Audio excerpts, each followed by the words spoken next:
suis KO. Franchement là ça commence à être un peu difficile. J'ai vraiment du mal, je commence à être de plus en plus lent dans les montées.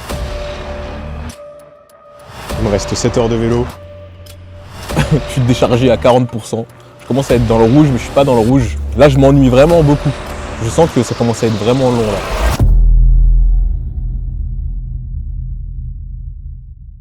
Quand j'étais plus jeune, au lycée, notre délire avec mes amis, c'était de faire des balades à vélo. J'adorais ces moments-là.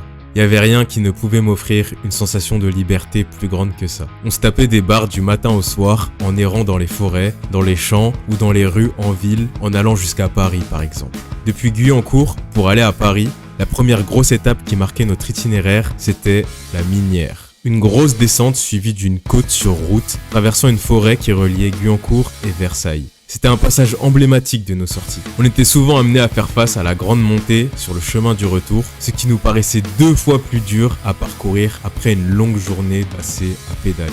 Mais j'avoue, parfois on avait la flemme et on rentrait en train avec nos vélos. C'est principalement pour cette raison que j'ai choisi ce lieu pour réaliser ce défi de 24 heures. Premièrement, parce que je suis attaché émotionnellement à cet endroit, et deuxièmement, parce que j'habite en région parisienne et qu'il n'y a pas de sommet ou de col de montagne à gravir. Il y a également une raison stratégique, mais ça, je vous l'expliquerai plus tard. Pour vous remettre dans le contexte, ça faisait environ 2 semaines que j'avais terminé ma préparation pour courir 50 km. J'avais pris 2 semaines pour me reposer avant d'entamer ce défi de 24 heures, que je n'ai pas préparé du tout, car ma priorité absolue c'est de courir 100 km avant la fin de l'année. Le défi du jour est semblable à un Everesting. Pour faire simple, un Everesting, ça consiste à faire l'ascension d'un col de montagne autant de fois que nécessaire pour atteindre le dénivelé positif de l'Everest. Pour ma part, je me suis fixé le défi de faire le maximum de dénivelé positif sur une durée de 24 heures avec pour objectif initial de faire au moins une fois la hauteur de l'Everest. Ouais, initial, parce que je partais dans l'inconnu et j'avais aucune idée de ce que ça représentait concrètement.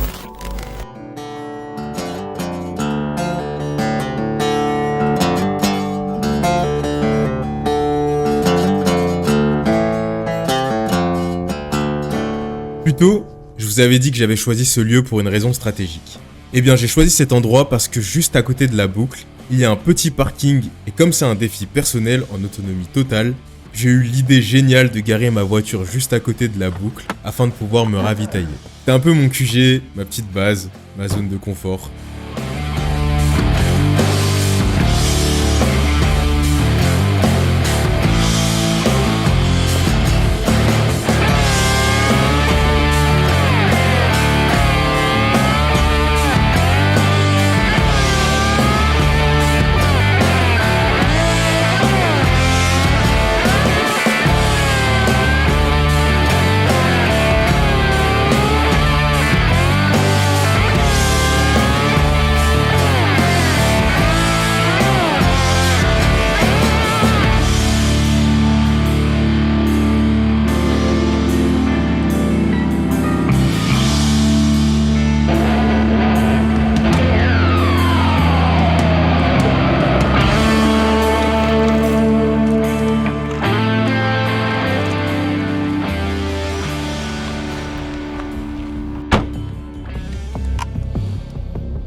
Vas-y.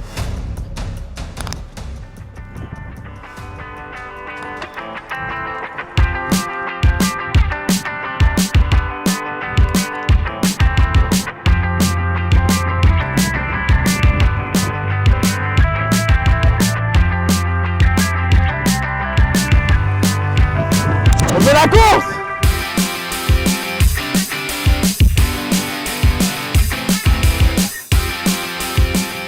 À ce moment-là, les gars, j'avais plein d'énergie. Je ressentais un mélange de stress et d'excitation, et pour être honnête, c'était plutôt très agréable. J'étais très heureux de me lancer dans un challenge de cette envergure et de voir que mon projet était en train de prendre vie, que j'avais réussi à créer du mouvement, à passer à l'action, à transformer une idée en un projet palpitant et surtout réel.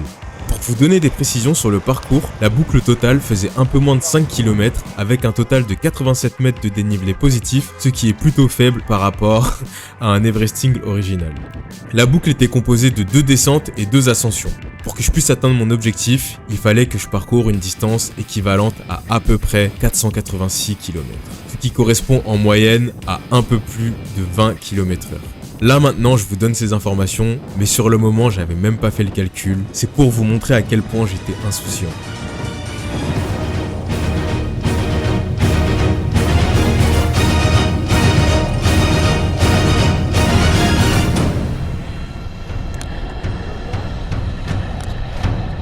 Ah les gars, il reste 23h50. C'est rien. C'est quoi, c'est une journée. Pas d'inspi. Allez les gars, Everesting. 8000 mètres. Shout out à Inoxtag. On n'a pas les moyens de se payer une ascension de l'Everest. Donc on l'a fait gratuitement. À Guyancourt les gars. À vélo. Et tout le monde peut le faire. Je vous ai dit que j'étais stressé et excité au départ, mais j'ai oublié de vous dire un truc. J'ai pas été totalement honnête. J'étais inquiet parce qu'au niveau de la météo, ils avaient annoncé des températures assez fraîches et de la pluie. En vérité, ce que je redoutais le plus, c'était la pluie. Contrairement à la course à pied, rouler sous la pluie quand il fait froid, c'est pas drôle du tout. Tu dois négocier les virages et les descentes en pleine conscience pour ne pas chuter. Et par expérience, j'ai remarqué que j'avais beaucoup plus tendance à crever en roulant sur des sols mouillés. Je craignais de devoir rouler avec les vêtements mouillés face au vent pendant 24 heures.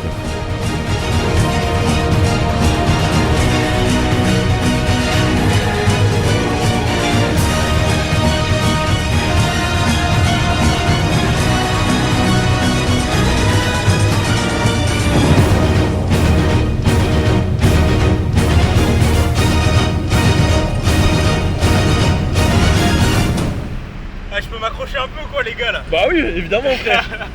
Non, c'était pour la blague. Jamais les gars. Contre-ailleurs, t'es con quoi. La nuit s'annonçait très longue et je voulais absolument me retrouver seul face à moi-même, sans distraction, sans compagnie et sans musique, juste moi contre moi dans cette boucle infernale pendant 24 heures. J'ai pas vraiment de raison pour vous expliquer pourquoi je me suis lancé ce défi, mis à part que j'ai développé une espèce d'obsession et de fascination pour les ultras. Contrairement à la musculation où j'avais le sentiment d'avoir fini le jeu, j'ai l'impression d'être un nouveau-né dans le domaine des sports d'endurance, de repartir à zéro, et je trouve ça tellement satisfaisant de repousser mes limites et de voir à quel point je suis capable de faire des choses qui me paraissaient hors de portée. En vérité, je pense que c'est pas forcément nécessaire de devoir se justifier ou d'essayer à tout prix de trouver un sens. Si je fais tout ça, c'est juste parce que ça me fait vibrer, ça me fait sortir de mon quotidien et ça me fait vivre des émotions. C'est tout. Comme quand tu démarres un nouveau jeu vidéo, ou que tu vas voir un film d'horreur, ou encore quand tu vas dans un parc d'attractions.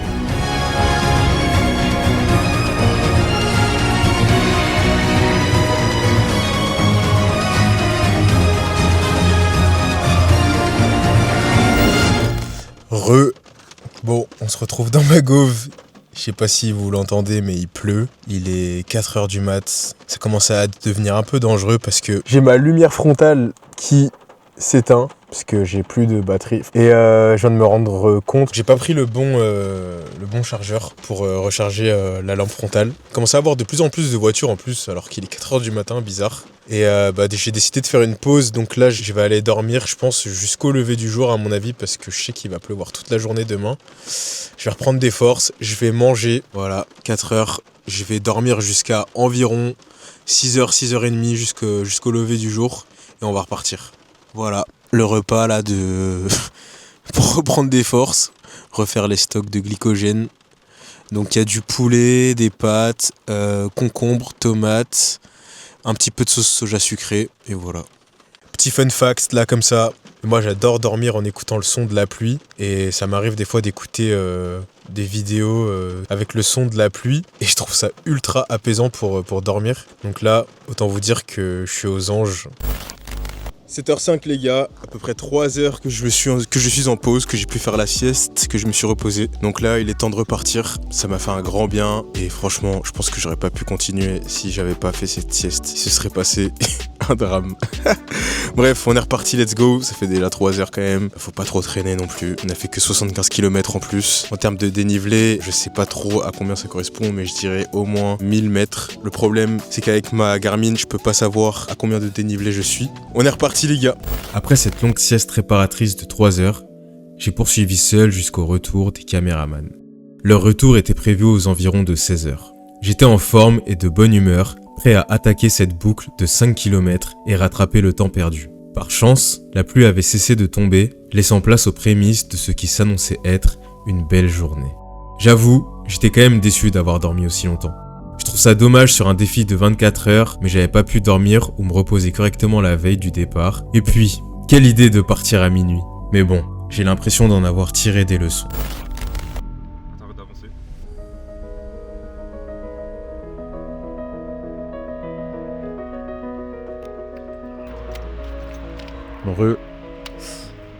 Gros plat de pâtes les gars, bien mérité.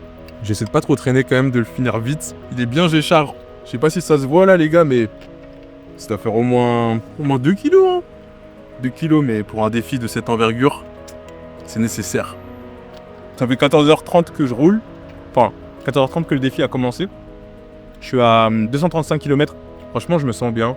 Cette nuit, c'était compliqué. De toute façon, je pense que vous allez voir les extraits parce que j'ai filmé un peu.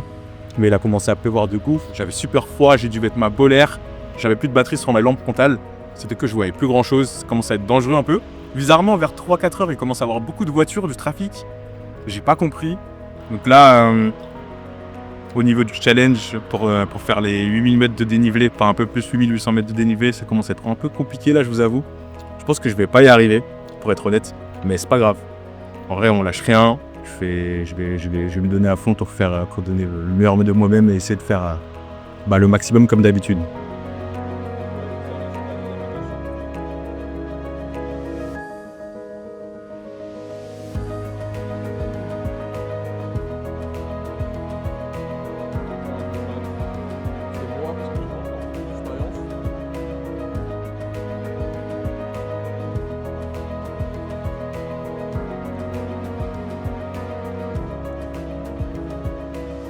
Ok les gars, c'est le moment de vous montrer le secret de ma remontada. Donc j'ai pris de la caféine, j'en prends jamais habituellement. Les gars c'est top, moi je suis pas un gros consommateur de café. Et à chaque fois que j'en prends, j'ai l'impression d'être boosté de ouf. C'est comme pour les mecs qui font de la muscu, qui sont accros au Monster. Vous-même vous savez l'effet que ça fait de prendre du pré-workout ou du Monster avant une séance. Ça booste de ouf. Et moi du coup j'ai l'habitude de temps en temps quand j'ai envie de PR ou quand j'ai envie de faire une grosse séance, de prendre de la caféine. Donc là j'ai de la caféine de chez Prozis. En gélule, attendez je vous montre, hop, donc tac, t'en prends une, normalement c'est suffisant pour une séance, 30 minutes à 1 heure avant ta séance, et là, cocktail explosif, tu vas tout tuer, tu vas d'être ça. Je pense que j'ai acheté trop de trucs à manger, mais c'est tant mieux parce que je pourrais m'en resservir. D'ailleurs les gars, dites-moi si vous aimez ce genre de vidéo, je suis grave chaud pour en refaire, moi je kiffe de ouf, les défis comme ça c'est grave ma cam, vous savez déjà. Prochainement, je vous en dis pas plus, je vous spoil pas. Mais j'ai un gros défi dans le même style qui va arriver sur 24 heures à Paris. Je vous dis pas plus.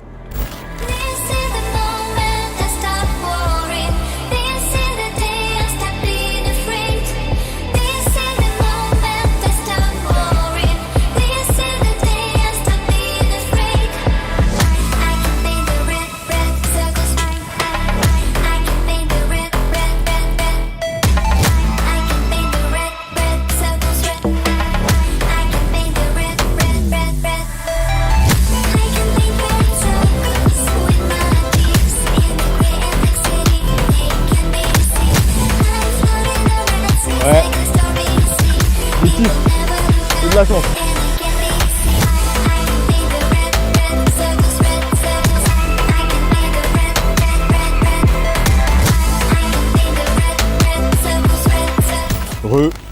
Il est 17h, ça veut dire qu'il me reste 7 heures de vélo. 268 km. Je suis KO. Franchement là, ça commence à être un peu difficile. J'ai vraiment du mal, je commence à être de plus en plus lent dans les montées. J'ai un peu mal au genou, mais c'est pas très alarmant, rien de grave, rien de cassé en tout cas, j'ai l'impression. J'ai mal de ouf depuis le début, vraiment dès la première heure. J'avais déjà mal à ce niveau-là, mais j'ai mal au lombaire, à force de rester en position un peu aérodynamique sur le vélo. J'ai hâte que ça se termine les gars. En vrai ce serait pas mal si j'arrive à atteindre plus de 400 km. Ça me semble faisable. Il me reste 7 heures de vélo. En termes de dénivelé positif, ça me fera à peu près 8000 mètres je crois, ce qui est déjà pas mal. Je m'a l'air un peu fébrile. Trop fébrile. Bon apparemment j'ai les yeux rouges de ouf là. Alan il a dit, Alan c'est le caméraman là, il a dit même avec 5 sandwichs t'as pas les yeux rouges comme ça. La vie est insipide. Ça n'a même pas de goût, c'est même pas bon. Je suis là, je tourne en rond depuis 17 heures. Ouais en fait les gars là je suis en train de manger mais j'ai même pas faim. Et en fait, j'ai appris récemment, parce que je suis encore un novice, mais dans les ultras, il ne faut pas attendre d'avoir faim pour manger. Alors, je ne saurais pas vous dire exactement c'est quoi le pourcentage, mais apparemment, ton pourcentage d'énergie, il est diminué de fou. Donc, il faut constamment s'alimenter, même quand tu n'as pas faim, pour continuer à avoir de l'énergie. Je sais pas, un peu mitigé, parce que là, je sais que c'est bientôt terminé, mais je sais qu'il reste encore 7 heures. 7 heures, c'est quand même long, tu vois. Niveau énergie, je suis déchargé à 40%. Je commence à être dans le rouge, mais je suis pas dans le rouge. Et là, je m'ennuie vraiment beaucoup. Je sens que ça commence à être vraiment long là.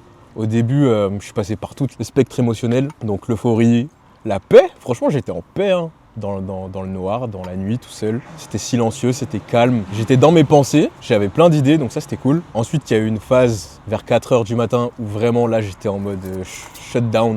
J'étais fatigué de ouf. Je suis parti dormir comme vous avez pu le voir. Là, j'en pouvais vraiment plus. Réveil à 7h, de nouveau en forme. Donc là, il faisait jour, donc ça m'a mis de bonne humeur. Là, j'étais vraiment chaud patate. Tout allait bien, comme sur des roulettes. Et puis ouais, voilà, là, c'est la traversée du désert un petit peu. J'ai juste envie que le défi se termine. On le fait pour le lore, les gars.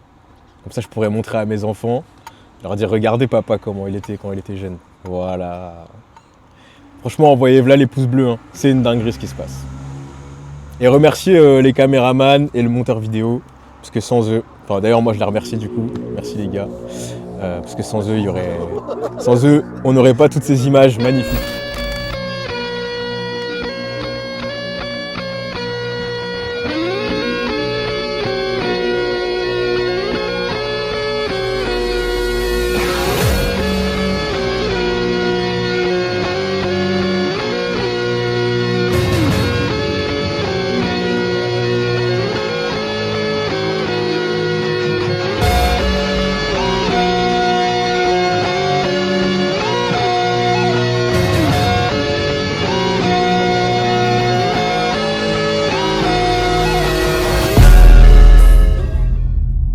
Bon les gars, petite mise à jour, désolé pour la qualité, je suis passé sur mon téléphone parce que actuellement il est 20h57, excusez-moi, et j'ai plus de batterie sur ma Garmin, donc j'étais à environ 335 km et voilà, donc j'ai plus de batterie.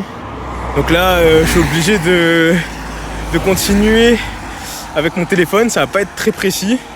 Au pire on fera une estimation plus tard, mais on va pas s'arrêter, on va continuer à ride et on va voir avec Strava, avec mon téléphone, les kilomètres que je vais réussir à faire, les kilomètres manquants. J'ai trop le seum, putain. À cet instant, ça se passait plutôt bien, même si j'en avais vraiment marre de tourner en rond sur cette boucle.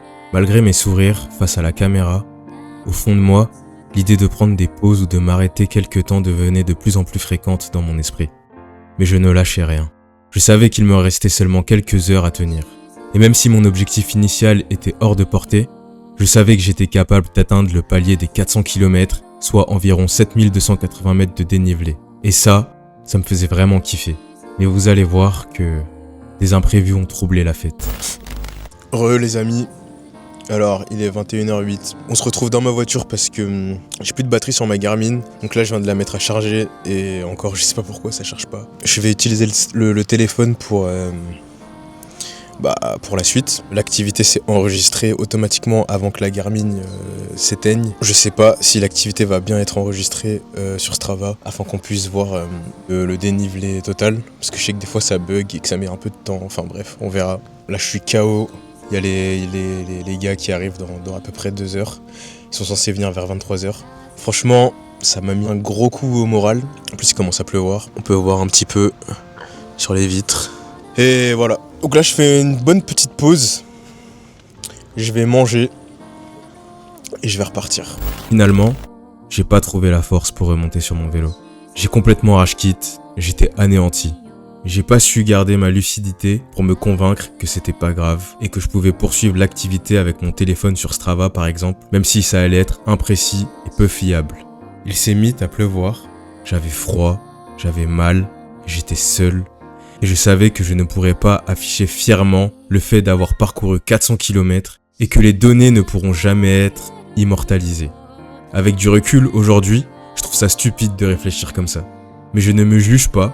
J'arrive à me comprendre même si je suis un peu frustré, car ce défi était en premier plan orienté vers les chiffres, les statistiques, la performance.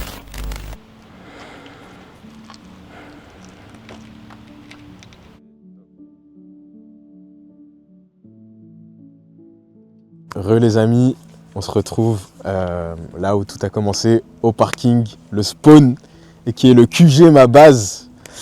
Il est 23h43. Donc là on est de retour avec toute l'équipe et ouais les gars j'ai lâché. Vous voyez le vélo il est dans le coffre. On avait commencé à minuit, on était censé finir à minuit, c'était un défi de 24 heures. Mais les événements m'ont fait lâcher. Les gars j'ai complètement vrillé. Je vous raconte vite fait, en gros ce qui s'est passé c'est que à 21h j'avais plus de batterie sur ma montre. Donc la montre a enregistré mon activité et s'est éteinte. Je suis parti en flèche pour la charger à la voiture et arrivé à la voiture, en fait les conditions météorologiques elles étaient vraiment horribles, il pleuvait de ouf, j'étais exténué, donc ouais je me suis posé dans la voiture, je me suis dit vas-y je vais faire une petite pause, j'ai mangé, j'ai mis à charger la montre et ouais là les gars c'était trop noir, j'étais dans la voiture, j'avais plus du tout envie de repartir. Finalement je me suis dit vas-y, au pire, t'es fatigué, t'as plus envie d'y aller, le mental il lâche, tu vas faire une pause, tu vas attendre que l'équipe revienne et ensuite tu repartiras. Et au final, l'équipe est revenue et je leur ai dit non les gars, ça y est, c'est fini pour moi. Donc au niveau des stats, je vais vous mettre un petit screen là, Strava de toute façon, mais on a quand même réussi à faire 335 km pour un total de 6000 mètres de dénivelé positif, ce qui est quand même je trouve incroyable, donc je suis fier de moi, franchement c'était une expérience de fou, j'ai trop kiffé, enfin en vrai j'ai pas non plus kiffé tant que ça, mais j'ai kiffé le fait de me dépasser et de faire cette aventure là, parce que j'avais jamais fait ce genre de concept. Là mentalement je me sens bien parce que c'est fini, je suis très content et je suis un peu déçu quand même, j'avais beaucoup d'espoir sur le fait de faire plus de 400 km. Et ça se passait super bien jusqu'à ce que la montre s'éteigne. Et j'ai pris un gros coup au moral à ce moment-là. Mais non, là, physiquement, sinon, en vrai, je me sens bien. Quelques petites courbatures aux fesses, un peu mal dans le bas du dos, un petit peu mal au genou, mais franchement, là, ça va beaucoup mieux. C'était dur, mais j'ai connu pire. Et du coup, pour revenir un petit peu sur le défi, je voulais vous partager les choses que ça m'a enseigné, les points sur lesquels je pense que j'ai évolué. En tout cas, j'ai l'impression d'avoir grandi. Je suis très content parce que j'avais pas vraiment de stratégie au niveau de l'alimentation, même si en fait je vois une évolution, parce que quand j'ai commencé à faire des ultras, l'alimentation en vrai j'y portais pas une grande importance. Et en fait à force à chaque fois de me casser la gueule, pour être totalement franc, j'ai compris que c'était grave important. Et là pour le coup, comme vous avez pu le voir dans ma voiture, on dirait un frigo, il y a de la bouffe de partout. Et je suis très content d'avoir fait ça, parce que ça m'a permis de tester les choses qui marchaient bien sur moi pendant l'effort. Donc là, je me suis rendu compte que les gels, c'était cool, mais ça fait vite chier. Les barres de céréales, j'ai bien aimé. Donc ça a bien fonctionné pour moi. J'aimerais aussi ajouter que c'est très important de ne pas geeker toute la journée à la veille d'un défi comme ça, de cette envergure. Donc là, ouais, avant-hier, je me suis pas du tout mis dans une optique, une condition de vraiment aller dormir. Enfin, en vrai, je suis parti en nuit blanche.